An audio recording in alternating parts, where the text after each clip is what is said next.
Hey, what's up you guys? This morning we're going to be doing a really quick warm-up of a creature from the sea. I've been doing creatures from the deep, kind of my own combination of different character designs and fun that kind of mold into a whole series of sea creatures that are fish-inspired, octopus-inspired, squid, shark, kind of the whole combination of the whole genre. So, let's get started.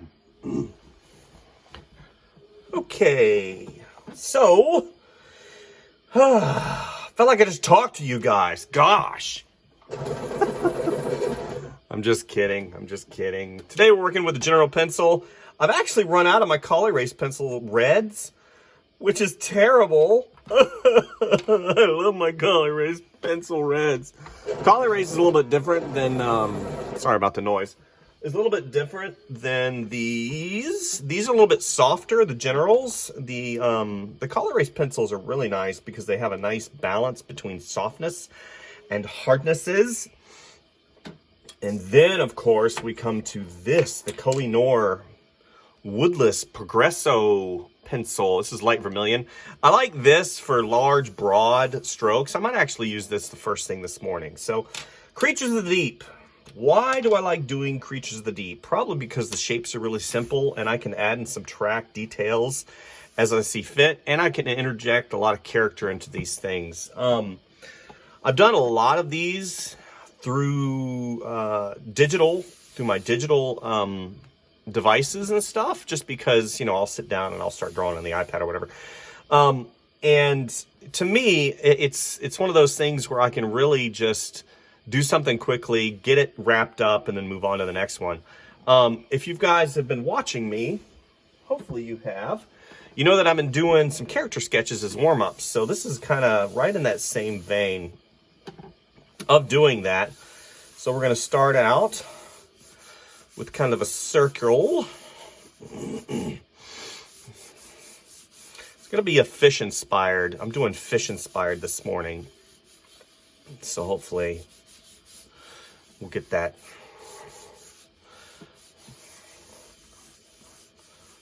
Okay. Fish are very interesting. I like doing fish. I've done a lot of fish in my career. I've done realistic fish. I've done cartoony fish. I've done caricatured fish. Kind of in the same vein. I mean, it's kind of like I like doing birds. Probably because they're easy, right? Birds are easy. I like doing people too. People are not easy. But, you know, it just has to, guys, literally, it just has to do with doing something over and over again. And eventually what happens is you start getting a feel for it. It's just like, you know, I had mentioned, I think it was my last video, that basically what I used to do in college, and I still do some of it now, is I'll choose an animal and I'll just start drawing the animal over and over and over again. Different styles of the animal, different ways of doing the animal, and it really helps me get a grasp on the anatomy of the animal. And once you start doing different types of animals over and over again, you start seeing and realizing that a lot of the animals are very similar in nature. You know, they have a skull, they have a spine, they have rib cage, you know, the musculature, that, you know, some are hands like fish with their hands and their legs. Even though they don't have quote unquote hands and legs, they do have, you know, fins that can act as hands. So as I discuss and talk and I'm not drawing, sorry about that. It's going to be a caricatured fish.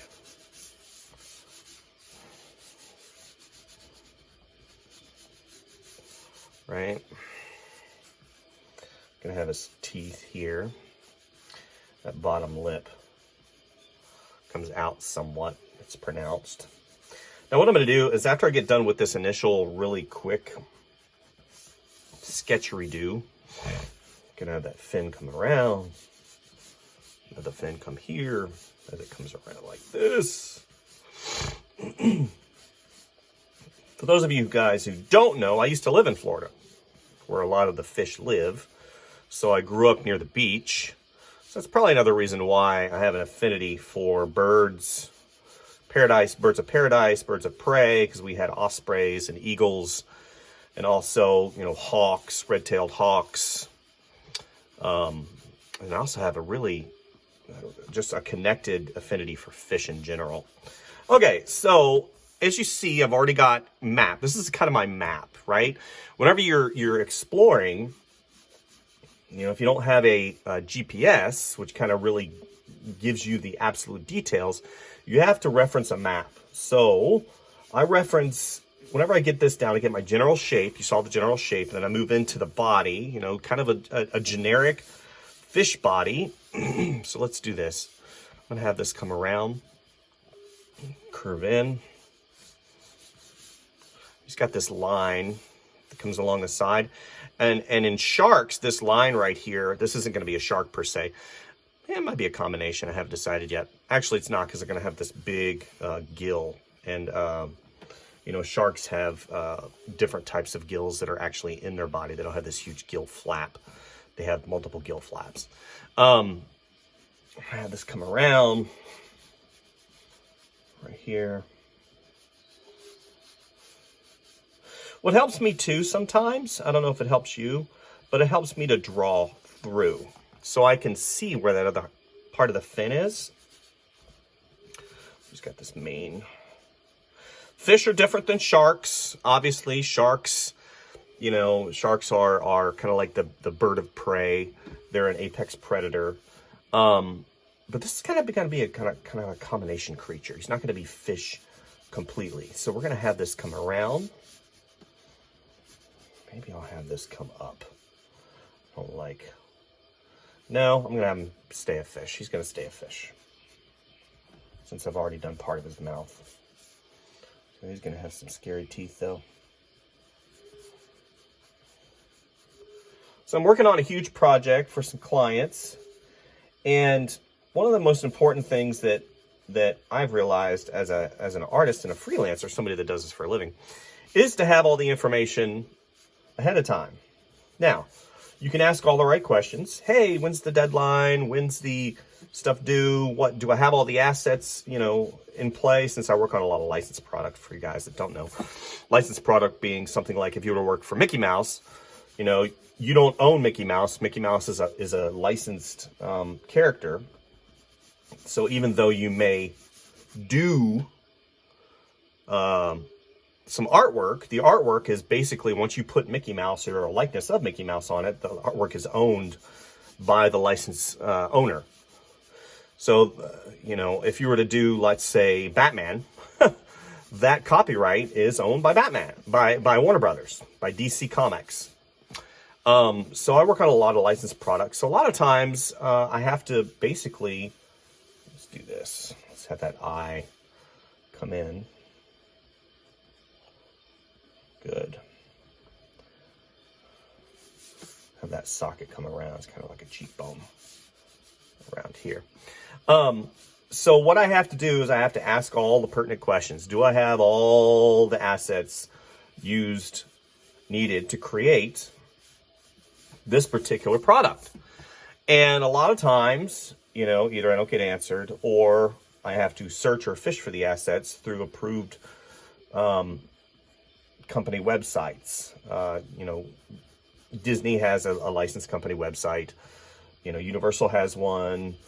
Pretty much all the big boys have one. Warner Brothers, you go and you download company approved assets that you as product developers can use. And, you know, can you expound upon that? Yeah. But there always needs to be a path, a route, something that you can trace back to their approved assets, because they do a lot of stuff in-house.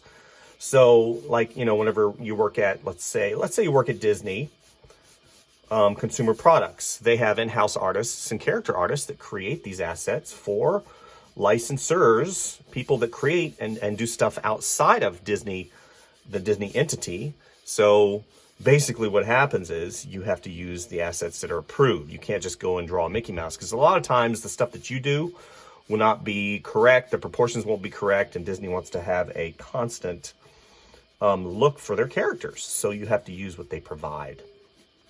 So anyway, being a freelancer, you know, you want to ask the questions. If you're going to be working on licensed products, do I have the correct assets for this particular job? Sometimes you do, sometimes you don't. And you know, whenever you submit stuff to Grand Central, because there's a division inside of Disney or Warner Brothers or Universal Studios that approves or disapproves of the designs that are created.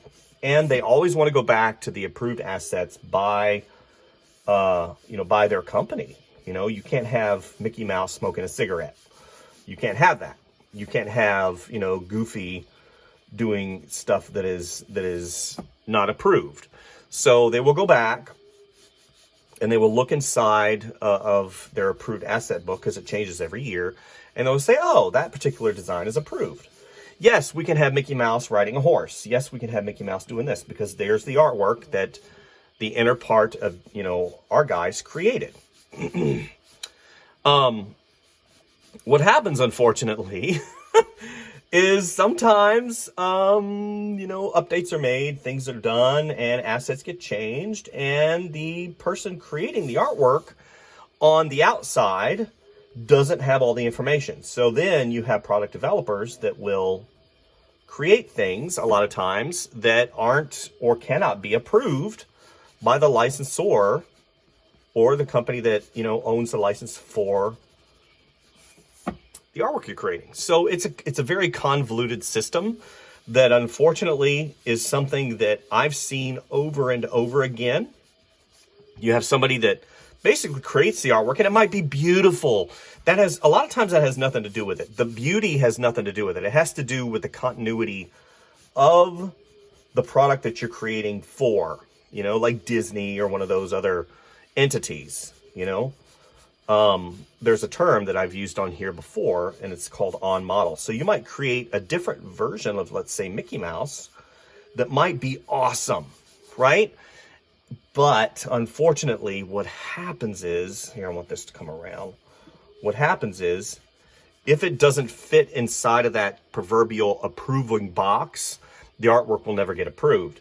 So then you're like, well, how in the heck do you ever have these really cool versions of artwork that you see in the marketplace, like, you know, Ghibli, or not Ghibli, like different miniature versions of, let's say, Mickey Mouse or some of the other more popular characters? It's because you have outside artists that will basically experiment where the inside artist might not have the experimentation or might be inhibited. So then you have people that will submit stuff, and then the insiders will say, yeah, that's really cool. Let's create a new SKU or division for this particular style. So even though you might not have approved assets, sometimes creating the artwork is the first step. And they might not get it on the first swing, but maybe in the future they'll get it on the second swing. So going back to my little statement that I was going to make. So I've got this huge project, and you know, having all the proper assets sometimes isn't enough. You know, I ask all the right questions, and sometimes that's not enough.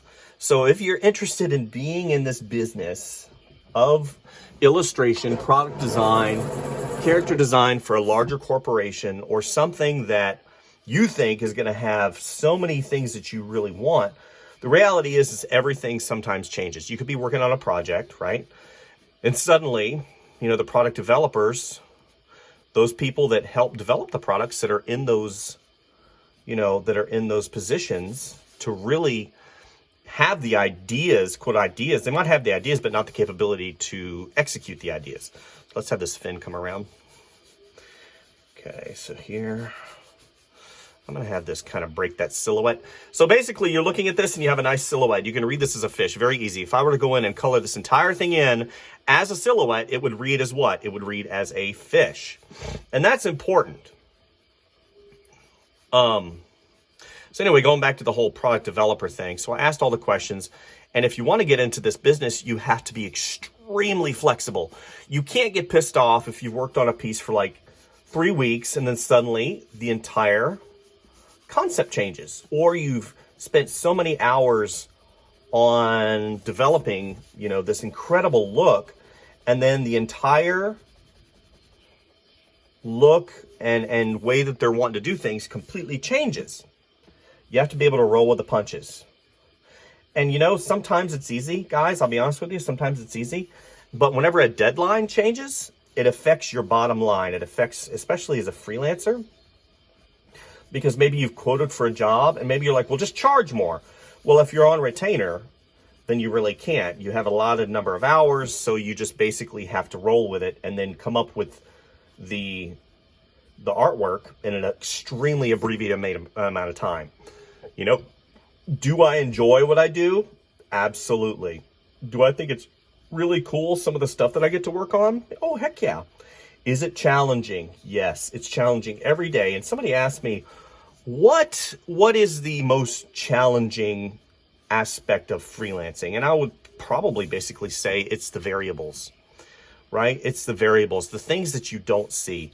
You know, whether it's, you know, a deadline that changed and suddenly you have to do an all-nighter, whether it's, and those are the things that you have to do. You have to do all-nighters.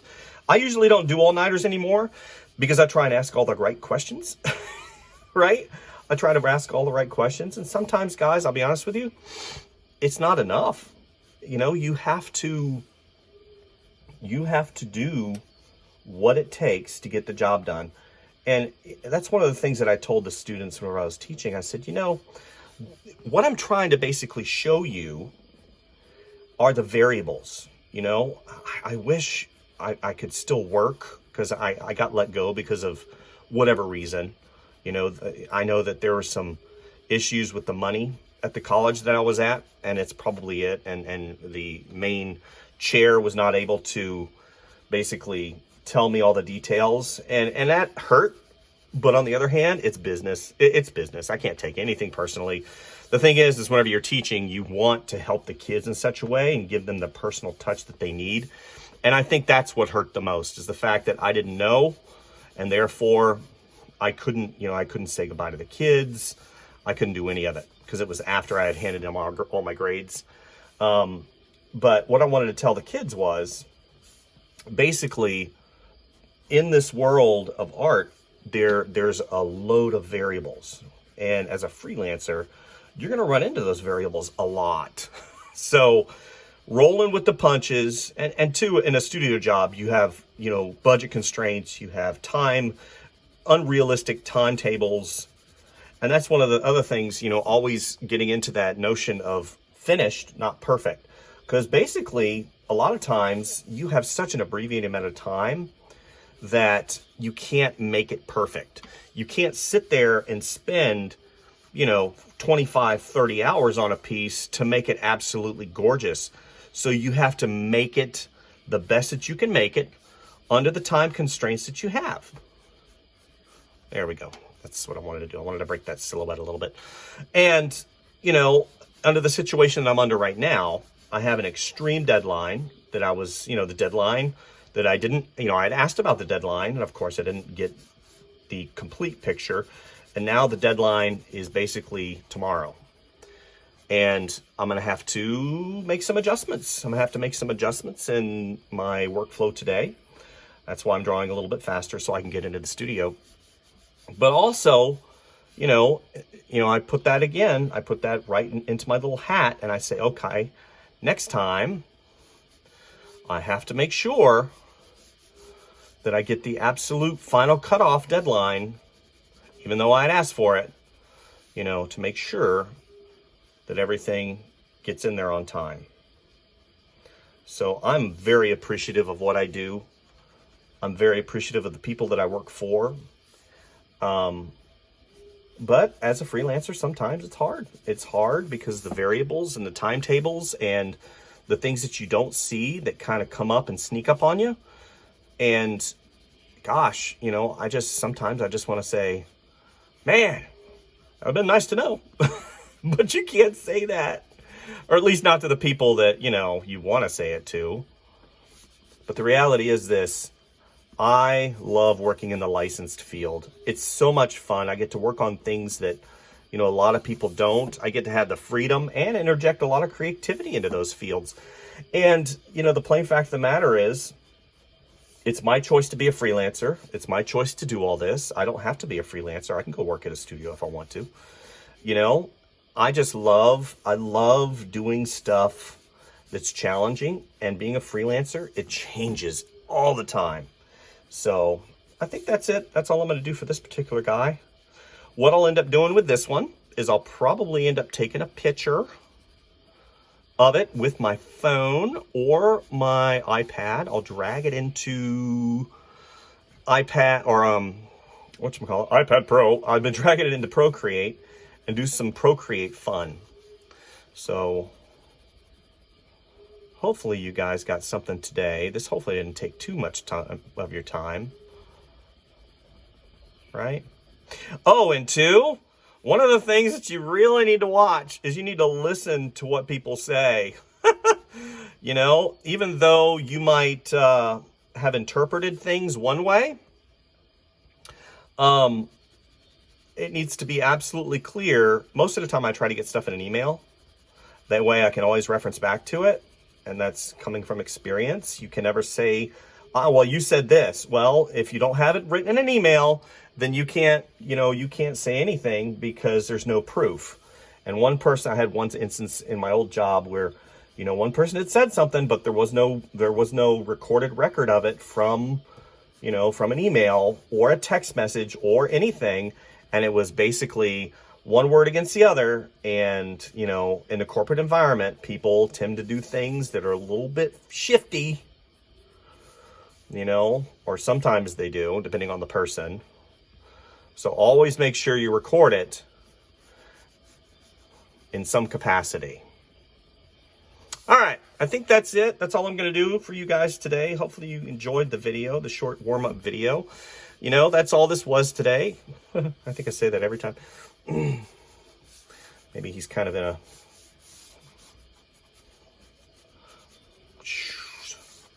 coming around. Got his bubbles. These bubbles, believe it or not, bubbles tend to sell the location of where this is. If I were to give him like spider legs coming out, that would be awesome. But it would cease, then you could put them on land. Anyway, hopefully you guys liked it. Doing as many videos as I can. Even in the midst of an abbreviated deadline, he still gets a video out. Priorities are completely screwed up. I shouldn't be doing a video today. But you know what? I woke up, I got news, abbreviated deadline, and I'm like, you know what? I need to draw. This is what I made a video on this. This is stress drawing. I needed to get this out of me so I could really focus in on the tasks in hand. Stress drawing. This is me. Son of a biscuit! Right? Stress drawing. All right, you guys. Thank you. We'll see you soon. Bye.